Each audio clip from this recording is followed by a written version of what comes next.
হাবিজ রশিদ সাহেব যে সিটর মাঝে সিলেকশনে তাইন জিতিতা ও জায়গার মাঝে তাইন ইলেকশনে আরিস হইন। একটা ভিডিও আমি আপনারারে দেখাইতাম চাই, তবে ভিডিওটা দেখানির আগে আমি আপনারারে সামান্য জিনিস কইতাম চাই যে সিটর মাঝে হাবিজ রশিদ সিলেকশনে জিতিবার কথা ও জায়গার মাঝে কিন্তু ইলেকশনে তাইন আরিতরা। তো একটা জিনিস আপনারা চিন্তা করবা, যখন বুটাবুটি হইছে বুটাবুটির সময় মানুষে যেটা স্ট্যাটাস মারছেন ফেসবুকের মাঝে, স্ট্যাটাস অনুযায়ী এই জিনিসখানে বোঝা গেছে সিলেকশনে হাবিজ রশিদ জিতিছেন, কিন্তু ও জায়গার মাঝে হাবিজ রশিদ ইলেকশনে আরিতরা। ভোট গণাগণির বাদে বোঝা যার মানে হাবিজ রশিদ আরিসইন। একটা জিনিস আপনারা চিন্তা করবা, 61 মানুষে কংগ্রেসও ভোট দিছেন, 61 ভোট হইয়াও কিন্তু হাবিজ রশিদ যাইতা পারছেন না। তো জনগণের দাবি হইল ইকানোর মাঝে যেটাও একটা গোটালা হইছে, এই গোটালার কারণে হাবিজ রশিদ আরিসন। বর্তমানে সংবাদ মাধ্যমে একটা ভিডিও খুব বেশি ভাইরালর, প্রথমে আপনারা এই ভিডিওটা দেখলেন, তারপরে আমার কিছু কথা আছে। করিমগঞ্জ লোকসভা আসনের যে রেজাল্ট 4 তারিখ যেটা হয়েছে, সেটা হাইলাকান্দি জেলার যে কাউন্টিং সেটা আমরা নিজেই ছিলাম, সেটা আমরা দেখেছি। এবং করিমগঞ্জে আমাদের কাউন্টিং সেখানে হয়েছে, 2টা ডিস্ট্রিক্ট মিলে একটা লোকসভা সমষ্টি। কিন্তু অতি দুঃখের ব্যাপার যে জনগণের ম্যান্ডেট, জনগণের মতামতকে যেভাবে আজকে উপেক্ষা করা হচ্ছে, জনগণ যে রায় দিয়েছে সেই রায় দেখা যাচ্ছে যে সরকারি হোক আর বিজেপির চক্রান্তে হোক, সেটা আজকে এটা পর্দা ফাঁস হয়েছে। দেখা গেছে যে করিমগঞ্জ জেলায় প্রায় 11,024 বুথ অতিরিক্তভাবে বিজেপির খাতায় যোগ হয়েছে, যেটা আমরা জানতে পেরেছি। কিন্তু আমরা দেখেছি সত্যিকার অর্থে হাইলাকান্দি জেলায় আমরা ভোট পেয়েছি 2,14,201 ভোট এবং বিজেপি পেয়েছে 1,47,888 ভোট, যেখানে হাইলাকান্দি জেলায় আমরা প্রায় 66,000 ভোটের মতো আমরা লিড নিয়েছি, আমরা জয়ী হয়েছি হাইলাকান্দি জেলায়। কিন্তু আমরা জানি যে করিমগঞ্জে আমরা যদি দেখা যায় আমরা 40-50 হাজার যদি পিছিয়ে থাকি, তারপরেও আমরা প্রায় 10 থেকে 15,000 ভোটে আমরা নির্বাচিত জয়যুক্ত হওয়ার কথা। কিন্তু আশ্চর্যজনকভাবে আমরা দেখেছি যে করিমগঞ্জ জেলা থেকে আমরা প্রায় 82,000 ভোট করিমগঞ্জ জেলা থেকে দেখানো হয়েছে আমাদেরকে যে আমরা সেখানে আমরা হেরেছি। সেই হিসাবে দেখা যায় যে বিজেপি, তাদের হিসাবে দেখা যায় বিজেপি উইন হয়েছে তারা প্রায় 15,000 বা 16,000 ভোটে। কিন্তু আজকে সংবাদপত্র ভাইদের মাধ্যমে বা আমাদের করিমগঞ্জের যে একটা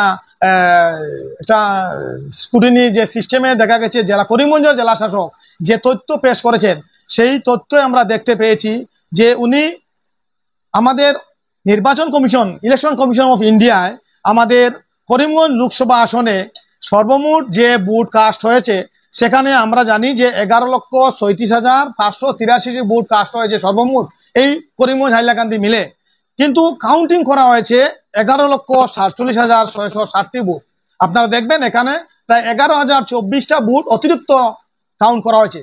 এই অতিরিক্ত কাউন্টটা বিজেপির পক্ষে গেছে, আমাদের যেটা অভিযোগ বা আমরা সেই অভিযোগ করছি।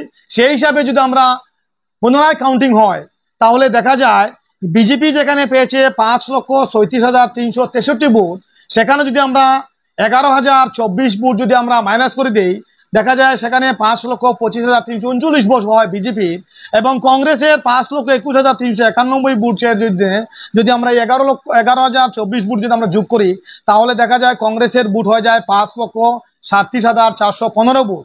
সেই হিসাবে আমরা এই করিমগঞ্জ আসনে 7,076 ভোটে আমরা জয়লাভ করতে আমরা সম্ভব এবং জয়লাভ আমরা করেছি। কিন্তু জেলাশাসক করিমগঞ্জের মৃদুল যাদব মহাশয় যে কাউন্ট যেটা করেছেন, সেটার উপরে আমাদের যথেষ্ট সংশয় আছে, যথেষ্ট সন্দেহ আছে। কারণ আমাদের হাইলাকান্দি জেলায় যখন আমরা কাউন্টিং করেছি, তখন আমরা দেখেছি 17 সিট কিভাবে করা হয়, কিভাবে কার ভোট কত।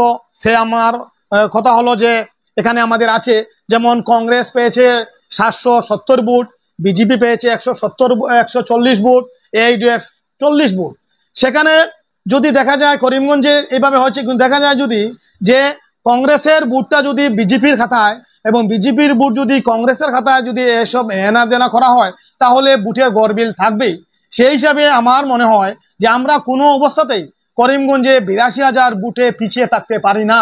যেখানে আমরা হাইলাকান্দি জেলায় আমরা যেহেতু এখানে কংগ্রেসের কোনো MLA নেই, কোনো MP নেই, কংগ্রেসের কোনো জেলা পরিষদ নেই, তারপরও হাইলাকান্দি জেলায় আমরা যেহেতু ৬২,০০০ ভোট যখন লিড নিতে সক্ষম হয়েছি, সেখানে কংগ্রেস আমাদের করিমগঞ্জে যেখানে দেখানো হচ্ছে আমরা ৮২,০০০ ভোটে আমরা পিছিয়ে আছি, সেটাই আমাদের প্রথমেই সন্দেহ হয়েছে যে এখানে একটা বিরাট বিসঙ্গতি হয়েছে করিমগঞ্জে। যার জন্য আমাদের দাবি, আমাদের ক্যান্ডিডেটের সঙ্গে ইতিমধ্যে আমার যোগাযোগ হয়েছে, উনাকেও আমরা বলেছি এই বিসঙ্গতির কথা। উনি আমাদেরকে আশ্বস্ত করেছেন এবং বলেছেন উনি আগামীকাল এই জেলা শাসকের কাছ থেকে সার্টিফাইড কপি নেবেন এবং সেটার সঙ্গে মিলিয়ে দেখে উনি প্রয়োজনে হাইকোর্ট এবং সুপ্রিম কোর্টে যাবেন। সেটা হলে ক্যান্ডিডেটের পক্ষ থেকে উনার ভাষ্য, আমার জেলা কংগ্রেস হাইলাকান্দি সভাপতি হিসেবে আমার ভাষ্য যে আমি করিমগঞ্জ জেলা কংগ্রেস সভাপতি রজত চক্রবর্তীর সঙ্গে যোগাযোগ করেছি, যেহেতু এই ভোট গণনা করিমগঞ্জের আন্ডারে হয়েছে, যেহেতু আমার করণীয় যে করিমগঞ্জের জেলা শাসকের কাছে আমরা যেতে হবে, সেই হিসাবে আমি করিমগঞ্জ জেলা কংগ্রেস সভাপতি রজত চক্রবর্তীর সঙ্গে যোগাযোগ করার পর আমরা সিদ্ধান্ত নিয়েছি, অসম প্রদেশ কংগ্রেস কমিটির কাছে আমরা জানিয়েছি, অসম প্রদেশ কংগ্রেস কমিটির সিগন্যাল পেলে আমরা সোমবার মঙ্গলবারে করিমগঞ্জ জেলা শাসকের অফিসে রিটার্নিং অফিসের সামনে আমরা অবস্থান ধর্মঘট করব বা আমরা ধর্ণা কার্যসূচি করব, নতুন করে এই বুথগুলা রিকাউন্টিং করার জন্য। রিকাউন্টিং যদি হয় তাহলে সমস্ত সংশয় দূর হবে এবং এই রিকাউন্টিং এর জন্য আমরা হাইলাকান্দি থেকে আমরা এখান থেকে মানুষ যাব, জেলা শাসকের কাছে অনুরোধ করব জনগণের রায়কে মাথা পেতে নেওয়ার জন্য। হার জিত তাকে, কংগ্রেস যদি রিকাউন্টিং এ হেরে যায় কোনো আপত্তি নেই, বিজেপিকেও সেই মনোভাব নিতে হবে, জনগণের যে রায় দিয়েছে সেটাকে মেনে নিতে হবে। তো যেভাবে আপনারা ভিডিওটা দেখতে পারছেন অথচ বুঝতে পারছেন, আপনার মতামত আপনারা কমেন্টের মাধ্যমে জানাইবার, এই ভিডিওটা শেয়ার করে দিয়ে আরো কিছু মানুষরে দেখবার সুযোগ করে দিবা যে জায়গার মাঝে হাবিজ রশিদ সিলেকশনে জিতিবার কথা, ও জায়গার মাঝে কিন্তু হাবিজ রশিদ ইলেকশনে আরিতরা। একটা জিনিস আপনারা চিন্তা করবা, প্রত্যেক মানুষের মুখে মুখে কংগ্রেসের নাম আসলো, মানুষ ভোট দিয়া বারইয়া কইছেন আমরা এত ভোট দিছি হাবিজ রশিদ রে ভোট দিছি, কিন্তু আজকে হাবিজ রশিদ কিভাবে আরিলা এই জিনিসখান দেখিয়া মানুষের মনে অনেক দুঃখ হামাইছে।